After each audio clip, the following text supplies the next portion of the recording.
Very good morning dear students.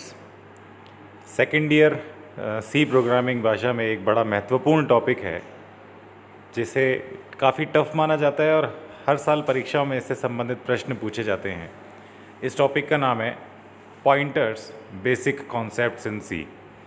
तो द्वितीय वर्ष इलेक्ट्रॉनिक्स में 210 विषय कोड, इलेक्ट्रिकल में 208 विषय कोड एवं अन्य सभी ब्रांचेस जो द्वितीय वर्ष में है वहाँ आप सी प्रोग्रामिंग सी भाषा सब्जेक्ट है, जहाँ एक इम्पॉर्टेंट टॉपिक आज हम कवर करने जा रहे हैं जिसका नाम है पॉइंटर्स। मेरा नाम भरत गोकलानी है। मैं राजकीय पॉलिटेक्निक महाविद्यालय अजमेर में कंप्यूटर विभाग में प्रवक्ता के पद पर कार्यरत हूँ। तो ये आखिरी चैप्टर जो है पॉइंटर्स, ये बड़ा महत्वपूर्ण है। सबसे पहले तो पॉइंटर क्या है और ये कॉन्सेप्ट किस प्रकार का है, इसे हम सीखते हैं। अगली स्लाइड में देखते हैं। यहाँ परिभाषा लिखी हुई है। पॉइंटर एक विशेष प्रकार का वेरिएबल होता है जिसका उपयोग दूसरे वेरिएबल या ऑब्जेक्ट के एड्रेस को स्टोर करने के लिए किया जाता है। पॉइंटर वेरिएबल एड्रेस को प्रदर्शित करने का एक प्रकार है। यहाँ हम बेसिकली अगर देखें तो आज तक आप कुछ भी आउटपुट देते हैं स्क्रीन पर तो उसके लिए प्रिंटफ कथन का इस्तेमाल करते हैं। इसी प्रकार यदि कीबोर्ड से कोई इनपुट लिया जाता है तो उसके लिए स्कैनफ कथन का इस्तेमाल करते हैं आप हर प्रोग्राम में। आपने ध्यान दिया हो तो स्कैनफ कथन में जो भी आप डेटा लेना चाहते हैं, जैसे इंटीजर तो %d यूज़ करते हैं, फ्लोट तो %f यूज़ करते हैं, परंतु जो भी वेरिएबल में डेटा जाता है उस वेरिएबल के नाम के आगे एंड का साइन लगाते हैं, यानी m%। ये एंड या m% बेसिकली एड्रेस ऑपरेटर कहलाता है। ये दर्शाता है कि इस वेरिएबल की एड्रेस में जो भी हार्ड डिस्क में से जगह अलोकेट हुई है उस पर ये वैल्यू इंसर्ट कर दो। तो बेसिकली पॉइंटर क्या होता है? पॉइंटर एक विशेष वेरिएबल है जो दूसरे वेरिएबल की एड्रेस को स्टोर करता है। अब यहाँ प्रश्न ये आता है कि एड्रेस भी तो एक संख्या है, तो यदि हम कोई वैल्यू लें इंटीजर a और उसमें कोई मान डाल दें सपोज़ 10 और एक और वेरिएबल घोषित करें इंटीजर b जिसमें हम a की एड्रेस डालना चाहें, या यूँ लिखें कि b = एंड a, क्योंकि एड्रेस भी तो एक संख्या ही है, तो यह कथन सही होगा या नहीं? फिर से सुनिए। अगर मैं लिखता हूँ इंटीजर a = 10 और साथ में लिखता हूँ अगली लाइन में इंटीजर b = एंड a, तो क्या यह कथन सही होगा? तो एक बार देखने में तो ऐसा प्रतीत होता है कि यह सही होगा। हम किसी साधारण वेरिएबल में अन्य वेरिएबल की एड्रेस को स्टोर कर रहे हैं और वो जो एड्रेस है वो भी तो एक वैल्यू होती है, वो भी तो एक नंबर होता है। परंतु यहाँ पर एरर आएगी। एरर इसलिए आएगी क्योंकि नॉर्मल वेरिएबल में वैल्यूज़ ज़रूर स्टोर हो सकती हैं बट एड्रेस नहीं स्टोर हो सकती। अब एड्रेस स्टोर करनी हो तो क्या करें? इसके लिए एक नया कॉन्सेप्ट बनाया गया, पॉइंटर। और पॉइंटर की परिभाषा से अपने आप ही ज्ञात है कि पॉइंटर एक विशेष प्रकार का वेरिएबल है जो किसी अन्य वेरिएबल की एड्रेस को स्टोर करने का काम करता है। अब बात करते हैं कि पॉइंटर के दो ऑपरेटर्स हैं। पहला ऑपरेटर एंड, जिसे m% ऑपरेटर कहा जाता है, जिसे हम एड्रेस ऑफ पढ़ते हैं। ये देखिए, एड्रेस ऑफ। और दूसरा पॉइंटर जो है वो स्टार एस्ट्रिक ऑपरेटर है, जिसे इनडायरेक्शन ऑपरेटर कहते हैं, या ये ऑपरेटर का एक और नाम होता है वैल्यू ऑफ ऑपरेटर। यानी एंड का अर्थ है एड्रेस ऑफ ऑपरेटर और स्टार या एस्ट्रिक का अर्थ है वैल्यू ऑफ ऑपरेटर। जब हम किसी वेरिएबल को डिक्लेयर करते हैं तो वह मेमोरी में एक विशेष स्थान पर स्टोर होता है जिसे वेरिएबल का एड्रेस कहा जाता है। यह एड्रेस एक विशेष सिंबल से स्टार्ट होता है। जब भी हम किसी वेरिएबल को कॉल करते हैं या उसमें किसी वैल्यू को असाइन करते हैं तो कंपाइलर वेरिएबल के मेमोरी एड्रेस से उसे एक्सेस करता है। यानी जब भी आप किसी वेरिएबल का नाम लिखेंगे तो उसका अर्थ है कि हम उसकी वैल्यू एक्सेस करना चाहते हैं, और ये वैल्यू कहाँ से एक्सेस होगी? जो उसका मेमोरी एड्रेस है, ओरिजिनली हार्ड डिस्क में जहाँ उसकी जगह मिली है, उसका जो एड्रेस है वहाँ से वो वैल्यू एक्सेस की जाएगी। तो पॉइंटर के द्वारा वेरिएबल के मेमोरी एड्रेस को सीधे एक्सेस किया जा सकता है। अर्थात यदि हम किसी भी ऑब्जेक्ट, किसी भी चीज़ की एड्रेस पॉइंटर को असाइन कर दें तो हम पॉइंटर से सीधे उसे एक्सेस कर सकते हैं। यह है सबसे बड़ा फ़ायदा है पॉइंटर का। आगे हम देखेंगे कि किस प्रकार किसी एरे के एड्रेस को भी पॉइंटर में डाला जा सकता है। फिलहाल यहाँ हम नॉर्मली देखते हैं कि पॉइंटर को घोषित कैसे किया जा सकता है, किसी अन्य वेरिएबल की एड्रेस को कैसे पॉइंटर में असाइन किया जाता है। तो इन सभी बातों को हम अगली स्लाइड में सीख रहे हैं। सो पॉइंटर बेसिकली अन्य दूसरे डेटा टाइप्स की तरह ही एक डेटा टाइप है। तो जैसे इंटीजर है, जैसे फ्लोट है, वैसे पॉइंटर को भी एक डेटा टाइप माना गया है जो मेमोरी में खुद के लिए भी एड्रेस लेता है।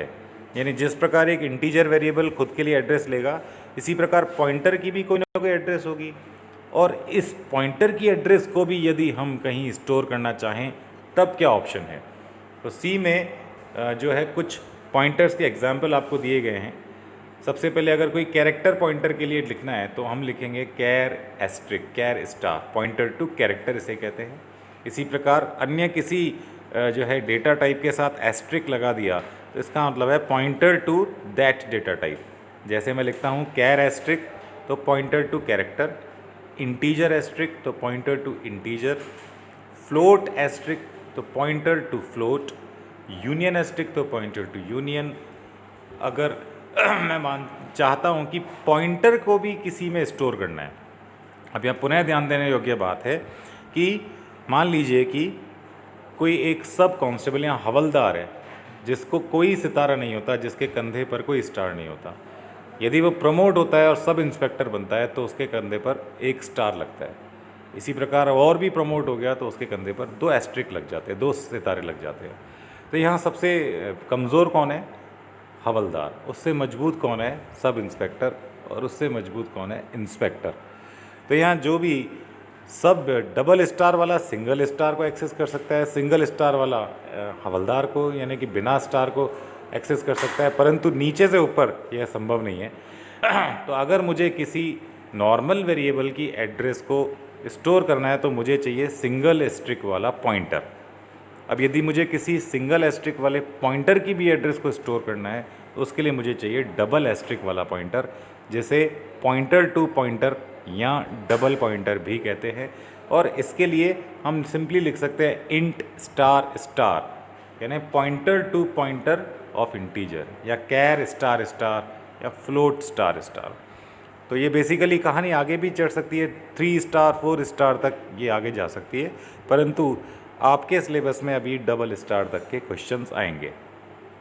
चलिए आगे बढ़ते हैं और देखते हैं। सबसे पहले मैं यहाँ पर देख रहा हूँ एक बहुत बेहतरीन एग्जाम्पल है जो प्रोग्राम के द्वारा इसे दर्शाया गया है। तो जब भी आपको कोई वेरिएबल या पॉइंटर डिक्लेयर करना हो तो आप क्या लिखते हैं? सबसे पहले उसका डेटा टाइप, फिर एस्ट्रिक और वेरिएबल का नाम। जैसे मुझे कोई इंटीजर वैल्यू है, उसकी एड्रेस मुझे किसी पॉइंटर में स्टोर करनी है। तो मुझे चूँकि इंटीजर वैल्यू की एड्रेस को स्टोर करना है तो सबसे पहले मैं लिखूँगा इंट। फिर चूँकि पॉइंटर बनाना है तो पॉइंटर बनाने के लिए सबसे पहले जो भी आप नाम लिखें उसके आगे एस्ट्रिक या स्टार लगाना पड़ेगा। तो मैं जिस तरह से पहले बता रहा था, integer a is equal to 10 और integer b is equal to and a, यह कथन गलत है। परंतु दूसरी तरफ integer a is equal to 10 और asterisk b, integer asterisk b is equal to and a, यह कथन बिल्कुल सही है, क्योंकि मैं किसी पॉइंटर में एक वेरिएबल की एड्रेस को स्टोर कर रहा हूँ। तो यहाँ पर नीचे उदाहरण दिया गया है इंट एस्ट्रिक a। इसे कंप्यूटर किस प्रकार से पढ़ेगा कि a एक पॉइंटर है जो किसी नॉर्मल इंटीजर वेरिएबल की एड्रेस को एक्सेस कर सकता है, एड्रेस को स्टोर कर सकता है। सो उपरोक्त उदाहरण में a नाम का एक वेरिएबल डिक्लेयर किया है जिसका डेटा टाइप इंट एस्ट्रिक है, या ये पॉइंटर टू इंटीजर है। मेमोरी में a के लिए एक स्पेस अलोकेट किया जाएगा, ना कि स्टार a के लिए। तो यहाँ पर ध्यान देने योग्य बात है, नॉर्मल वेरिएबल के लिए जिस तरह से मेमोरी अलोकेशन होता है उसी प्रकार पॉइंटर के लिए भी एक मेमोरी अलोकेशन होता है, क्योंकि पॉइंटर स्वयं बेसिकली एक प्रकार के डेटा टाइप ही होते हैं। तो यहाँ हम एक एग्जाम्पल से इस चीज़ को समझते हैं, एक प्रोग्राम के द्वारा इसको समझते हैं। जैसा आपको हमेशा बताया गया है कि जो भी आप प्रोग्राम बनाते हैं उसमें कुछ लाइंस आती ही आती हैं। सबसे ऊपर हेडर फाइल्स आई हैं। So hash include IO stream. Basically C++ पे जब प्रोग्राम बनाएंगे तो IO स्ट्रीम लिखेंगे। यहाँ पर हम C में बनाना चाहते हो तो इसकी जगह लिखना पड़ेगा हैश इंक्लूड stdio.h। यहाँ ये स्लाइड बेसिकली C++ के प्रोग्राम के लिए आई है। तो जहाँ भी C आउट लिखा हुआ है इसका मतलब printf समझें, जहाँ भी C in लिखा हुआ है इसका मतलब scanf समझें। तो यहाँ बेसिकली सबसे पहले ऊपर हेडर फाइल्स लगाई हैं। सबसे पहली हेडर फाइल हो जाएगी हैश इंक्लूड stdio.h। अगली header file hash include conio.h। Then आप मेन फंक्शंस लगा रहे हैं void main मंझला ब्रैकेट स्टार्ट CLR ये आप लिखते हैं क्लियर स्क्रीन, जिसके लिए आपने ऊपर conio.h यूज़ किया है। अब आपने पहला वेरिएबल डिक्लेयर किया int x, यानी x एक नॉर्मल इंटीजर वैल्यू स्टोर करेगा। फिर दूसरा वेरिएबल लिखा है int स्टार a। तो यहाँ बेसिकली a एक तरह का पॉइंटर वेरिएबल है जो किसी इंटीजर वैल्यू की एड्रेस को स्टोर करेगा। सबसे पहले मैंने x में एक वैल्यू डाल दी 1000। देन आपने अगेन a में डाल दिया एंड x। तो a एक पॉइंटर है तो आसानी से किसी भी इंटीजर टाइप के वेरिएबल की एड्रेस को ले सकता है। तो मेरे को यहाँ पर हो गया कि x में तो वैल्यू है 1000 और a में वैल्यू आ जाएगी a की एड्रेस, और जो भी अलोकेट हुई होगी डिपेंड अपॉन कंप्यूटर। तो आपके हार्ड डिस्क में जहाँ भी जगह खाली होगी वो एड्रेस इसको अलोकेट हो जाएगी और a के अंदर वो वैल्यू आ जाएगी। देन लिखा हुआ है printf value of x is equal to this. Again printf address of x is equal to and this. Then again printf value of pointer is equal to a, और अगेन printf value of store address in pointer is equal to. अब store address, तो जब भी आप किसी नाम के आगे एस्ट्रिक लगाते हैं तो इसका मतलब वो पॉइंटर है, और पॉइंटर के आगे मतलब किसी नाम के आगे एस्ट्रिक लगने का मतलब है वैल्यू ऑफ। तो इस पॉइंटर ने जिस वेरिएबल को पॉइंट किया है, एक बार पुनः समझें, दो ऑपरेटर हैं पॉइंटर के, पहला एंड और दूसरा स्टार। हमारे अगले लेक्चर्स में हम सीखेंगे कि दोनों ऑपरेटर में क्या अंतर है और दोनों ऑपरेटर बेसिकली किस प्रकार से काम करते हैं। यहाँ शॉर्ट में हम ये समझ लेते हैं, एंड जब भी किसी के नाम के आगे लगेगा तो उस पर्टिकुलर वेरिएबल की एड्रेस को दर्शाएगा, यानी हार्ड डिस्क में या मेमोरी में उसको जो एड्रेस अलोकेट हुई है वो बेसिकली सामने आ जाएगी। किसी भी वेरिएबल के आगे आप जब एंड लगाएंगे तो एंड किसी के आगे भी लग सकता है, और जब किसी के आगे लगता है तो उस पर्टिकुलर वेरिएबल की एड्रेस को दर्शाता है। दूसरी तरफ स्टार या एस्ट्रिक कुल मिलाकर दो ही चीज़ों के आगे लग सकता है, एक किसी एड्रेस के आगे और दूसरा किसी पॉइंटर के आगे। अब जब स्टार किसी एड्रेस के आगे लगेगा तो बताएगा उस पर्टिकुलर एड्रेस पर वैल्यू क्या स्टोर्ड है, और दूसरी तरफ अगर एस्ट्रिक या स्टार लगता है किसी पॉइंटर के आगे तो यहाँ बहुत ध्यान देने योग्य बात है कि इस कंडीशन में उस पॉइंटर द्वारा पॉइंट किए गए वेरिएबल की वैल्यू बताएगा। एक बार पुनः सुनिए, जब भी एस्ट्रिक या स्टार किसी पॉइंटर के आगे लगेगा तो उस पॉइंटर द्वारा पॉइंट किए गए वेरिएबल की वैल्यू को दर्शाएगा। तो यहाँ आउटपुट जो आएगा सबसे पहली लाइन छपेगी, जहाँ मैंने बताया जहाँ सी आउट है वहाँ प्रिंटफ मानिए। तो value of x is equal to जो x की वैल्यू है 1000 वो छप जाएगा। एड्रेस ऑफ x जो भी कंप्यूटर ने एड्रेस अलोकेट की है वो छप जाएगी।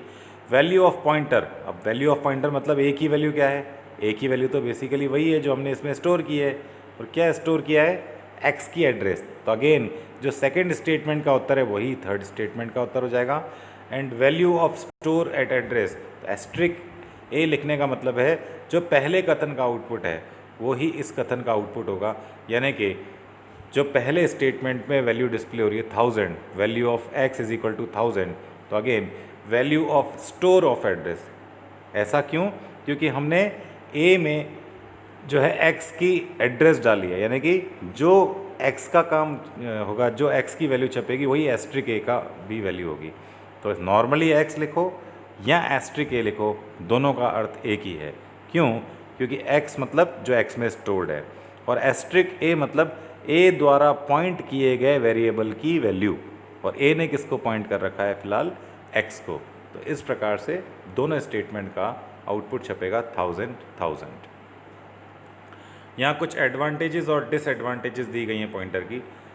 एडवांटेजेस में आता है पॉइंटर मेमोरी की सीधी पहुँच प्रदान करते हैं।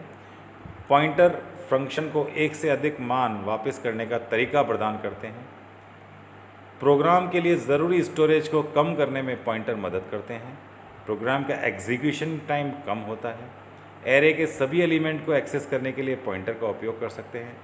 कॉलिंग फंक्शन और कॉल फंक्शन के बीच वैल्यू भेजने के लिए भी पॉइंटर का उपयोग आसानी से किया जा सकता है। पॉइंटर हमें डायनेमिक मेमोरी एलोकेशन और डी एलोकेशन की अनुमति प्रदान करते हैं। पॉइंटर जटिल डेटा स्ट्रक्चर जैसे link list, stack, Q, tree, graph आदि के निर्माण में हमें काफ़ी मदद करते हैं। कुछ डिसएडवांटेज भी हैं। अनइनिशियलाइज्ड पॉइंटर्स सेगमेंटेशन फॉल्ट का कारण हो सकते हैं। डायनेमिक मेमोरी एलोकेशन के द्वारा आवंटित मेमोरी ब्लॉक को स्पष्ट रूप से मुक्त करने की आवश्यकता होती है, अन्यथा यह मेमोरी लीक मेमोरी का कारण बन सकती है। पॉइंटर सामान्य वेरिएबल की तुलना में धीमे होते हैं। यदि पॉइंटर को गलत मानों के साथ अपडेट किया जाए तो इससे मेमोरी करप्ट हो सकती है। तो ये बेसिकली थे हमारे पॉइंटर क्या होता है, पॉइंटर के द्वारा काम कैसे किए जाते हैं, पॉइंटर के ऑपरेटर कौन से होते हैं, पॉइंटर के एडवांटेजेस, पॉइंटर के डिसएडवांटेजेस। तो यहाँ हमारा लेक्चर यहीं समाप्त करते हैं। और एक बेसिकली यहाँ एक स्लाइड और है कि पॉइंटर कैसे वर्क करता है। तो देखिए, सबसे पहले हमने एक वेरिएबल दिया है जिसकी वैल्यू 10 डाली है, एक पॉइंटर लिया है जिसमें ए की एड्रेस डाली है, तो इसका मतलब स्टार PTR करेंगे और उसमें अगेन 20 कर देंगे तो ए की वैल्यू भी हो जाएगी 20। इसी तरह एक डबल पॉइंटर लिया है जिसमें हमने पॉइंटर की एड्रेस डाली है और उस डबल पॉइंटर की वैल्यू 30 कर दी है, तो अब फाइनली ए वेरिएबल की वैल्यू भी 30 हो जाएगी। तो बहुत ही आसानी से आपको ये समझ में आ चुका है। थैंक यू, धन्यवाद।